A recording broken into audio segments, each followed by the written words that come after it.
Bismillahirrahmanirrahim. Assalamualaikum warahmatullahi wabarakatuh. Apa kabar anak-anak Bapak semuanya yang saleh-salehah? Semoga kalian semua selalu diberi kesehatan, keselamatan dan keberkahan dari Allah Subhanahu wa taala. Amin ya rabbal alamin. Nah, anak-anak Bapak semuanya, hari ini kita akan belajar materi tentang iqamah. Karena minggu sebelumnya kita belajar tentang azan, maka hari ini kita akan belajar tentang iqamah. Nah, apa itu iqamah? Iqamah secara bahasa yaitu menegakkan sesuatu. Adapun secara syariat, iqamah yaitu berarti pemberitahuan bahwasanya telah masuk waktu sholat. Jadi ketika iqamah, maka ketika muadzin mengumandangkan iqamah, maka telah sampai, maka telah masuk waktu sholat, telah menandakan bahwasanya sholat akan dimulai. Nah, jadi ketika muadzin iqamah, maka maka imam dan makmum akan menempati saf-safnya. Para makmum akan merapatkan safnya di belakang imam dan akan segera melaksanakan sholat berjamaah. Nah, jadi ketika muadzin iqamah, maka menandakan bahwasanya waktu sholat akan dimulai, bahwasanya sholat akan dimulai. Nah, jadi anak-anak Bapak semuanya, di antara azan dan iqamah biasanya ada jeda waktu. Nah, di situ waktu yang mustajab dalam berdoa. Jadi anak-anak Bapak semuanya, ketika seorang muazin setelah melaksanakan azan, dan biasanya setelah azan, misalnya azan zuhur, biasanya ada sholat qobliyah zuhur, sebelum sholat sunnah sebelum zuhur.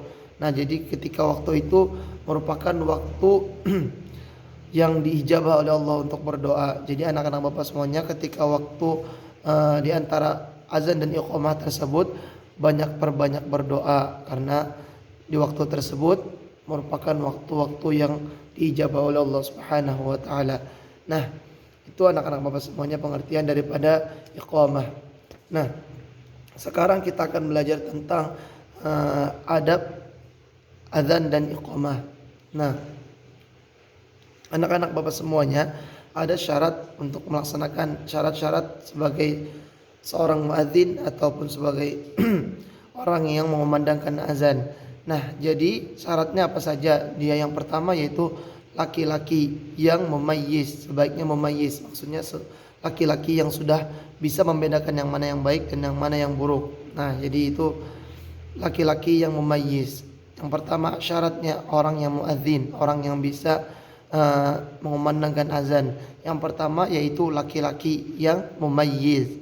Yang kedua yaitu dilakukan setelah masuknya waktu sholat. Nah, jadi orang yang azan harus pada saat masuk waktu sholat. Jadi kita tidak boleh azan sebelum waktu sholat. Misalnya azan zuhur jam 12, kita azan waktu jam 11, itu tidak boleh. Jadi harus masuk waktu sholat.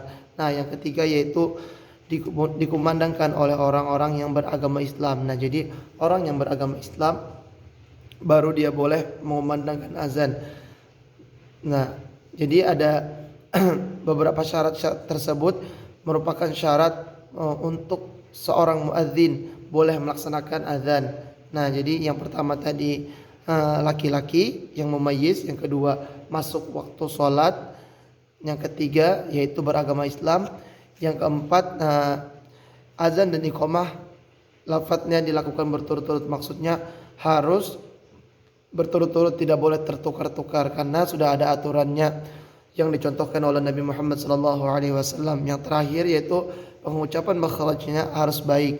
Nah, jadi ketika kita azan diusahakan agar makhrajul huruf, agar bacaannya baik sesuai dengan tajwid, sesuai dengan Al-Quran, sesuai dengan yang dicontohkan oleh Nabi Muhammad SAW.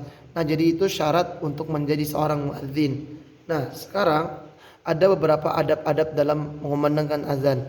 Nah, anak-anak perlu diketahui bahwasanya ketika mengumandangkan azan, kita harus memperhatikan adab-adab. Yang pertama yaitu menghadap kiblat. Nah, jadi ketika kita mengumandangkan azan, kita sebaiknya menghadap kiblat. Biasanya ketika di musola kita pasti menghadap kiblat karena kita azannya sudah menghadap kiblat. Yang kedua yaitu muadzin harus bersih dari hadas dan muadzin harus suci dari hadas kecil dan hadas besar. Nah, jadi anak-anak Bapak semuanya, sebelum mengumandangkan azan, jadi seorang muadzin, orang yang ingin melaksanakan azan harus berwudu terlebih dahulu agar suci dari hadas. Nah, jadi anak-anak Bapak semua jangan lupa berwudu ketika ingin melaksanakan azan. Yang ketiga yaitu berdiri tempat yang lebih tinggi jika diperlukan. Nah, jadi kalau pada saat ini tidak perlu lagi berdiri di tempat tinggi karena sudah ada pengeras suara, sudah ada mikrofon. Jadi kita tidak perlu lagi berdiri di tempat yang lebih tinggi. Nah, jadi yang selanjutnya adabnya yaitu ketika mengucapkan hayya 'alas shalah itu adabnya kita menoleh ke kanan. Sedangkan hayya 'alal falah kita menoleh yang ke kiri. Biasanya kita lihat orang muadzin pada hari Jumat biasanya ketika hayya 'alas shalah dia menghadap ke kanan, hayya 'alal falah menghadap ke kiri. Nah, jadi itu merupakan adab dalam mengumandangkan azan. Yang selanjutnya yaitu menyuarakan azan dengan lantang dan jelas. Jadi ketika kita azan harus suara yang lantang, yang nyaring dan jelas.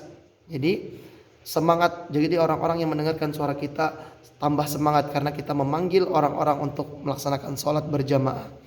Nah, selanjutnya yaitu melambatkan bacaan-bacaan setiap lafaz azan. Nah, jadi kita tidak boleh terlalu cepat membaca lafaz azan tersebut. Jadi harus lambat-lambat saja, tidak perlu terlalu cepat. Selanjutnya yaitu memasukkan kedua jarinya ke telinga. Nah, jadi ini seperti ini. Kenapa jadi disunnahkan juga seperti ini? Ini juga akan membantu pernapasan kita lebih enak lagi ketika azan. Nah, selanjutnya yaitu tidak membaca salawat setelah azan. Nah, jadi maksudnya membaca salawat setelah azan. Ketika kita setelah selesai melaksanakan azan, kita dianjurkan untuk membaca salawat.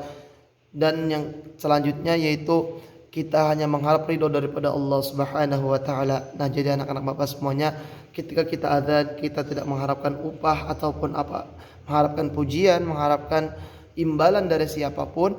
Yang kita harapkan hanya ridho dari Allah Subhanahu wa taala.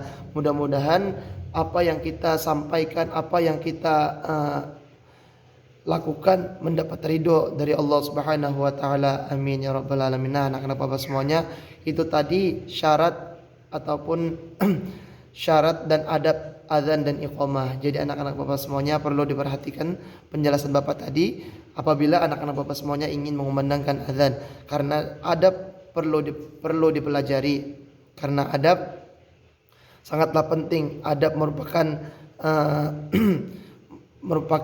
adab derajatnya lebih tinggi daripada ilmu. Nah, jadi anak-anak Bapak semuanya, mungkin sekian dulu pembelajaran kita hari ini. Mudah-mudahan kita semuanya mendapat berkah dari apa yang kita pelajari hari ini. Mudah-mudahan kita semuanya bisa memanfaatkan ilmu kita ini baik di dunia maupun di akhirat nanti. Amin ya rabbal alamin. Kurang lebihnya mohon maaf. Wabillahi taufiq wal hidayah. Wassalamualaikum warahmatullahi wabarakatuh.